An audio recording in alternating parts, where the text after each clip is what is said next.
First, I want to start off by saying nobody deserves to be hurt or held or forced against their will to do anything.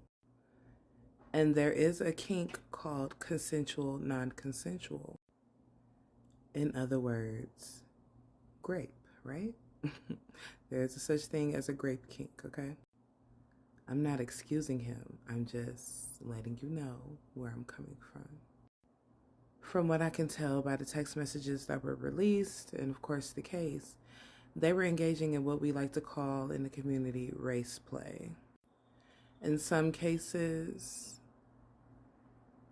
the dominant is a person of color. In other cases, the sub is a person of color.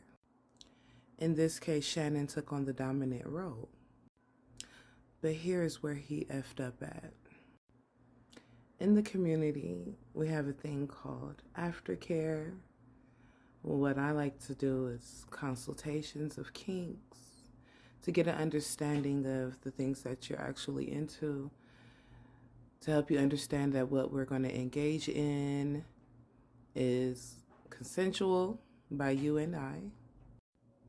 Now, we don't know what type of talks they had in person. Maybe they did talk about this, maybe they didn't. But what I will say in this community, unfortunately, the black man is the bottom of the totem pole in the BDSM community, even if you are a dom, and here's why.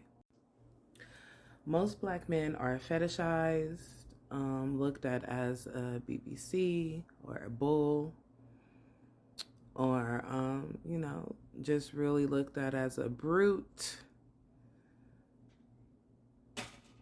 And in this case, Shannon took on the role of basically a bull, basically a big, scary black man who's going to ravish this young white woman. And I can almost guarantee it was not her idea. Now, did she probably have these ideologies in the back of her mind? Maybe. But I can guarantee you it was introduced by him. She was only 19. He's in his 50s. You do the math. I say black men are on the bottom of the totem pole in the BDSM community because in most ways, when they think they have the power, they really don't. Especially when they're playing with multicultural people, I'll say. Me, I'm a dominatrix, a black female dominatrix. And of course, I'm looked at as top of the totem pole because unfortunately, black women are looked at as strong, dominant, aggressive, freaky. And in this community, I always try and stress to other black men that you need to make sure you're not being fetishized. You need to make sure you're not being set up for the okie doke by blurring the lines of playing with race play and or great play. And even if you do have that person's consent, they still have the right to tell you no. They still have body autonomy, and they are still human. So, unfortunately, for Shannon Sharp, his snow bunny hopping days are probably over. He's probably going to pop out with some mammy, some black woman to help clean up his image. But that's Shannon. He has money. What about all the other black men who also practice BDSM, who don't know that your time could be up any day, who don't know that you're being fetishized, who don't know that when you leave the room, they laugh at you.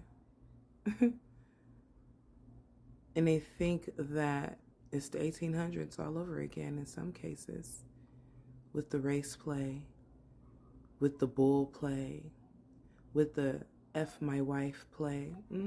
Those two. See, they don't want to talk about the deeper picture of this. And the deeper picture is they will never look at you like they look at their fathers. They will never look at you like they look at their brothers. And even if she does consent, you still have to be careful. I mean, this lady asked him to put a big black baby in her. And you think that's your preference? Oh, honey, I've been practicing BDSM for almost 10 years now. And I've seen the many different ways that people in the community fetishize black men in particular.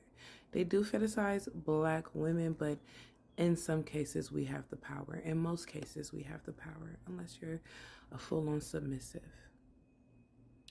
And these are facts. But I had to break this down as a dom because I don't want anybody to look at the fetish community or the BDSM community as some type of crazy assault cult, because it's not. But what I can say is the black men who practice it, if you don't,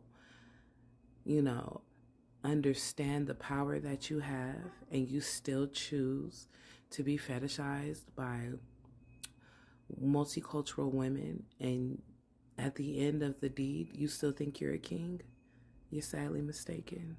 Look at this situation. The things that she said on those texts. That's what they do behind closed doors. All they want is that big black baby and that big green check. Stay blessed.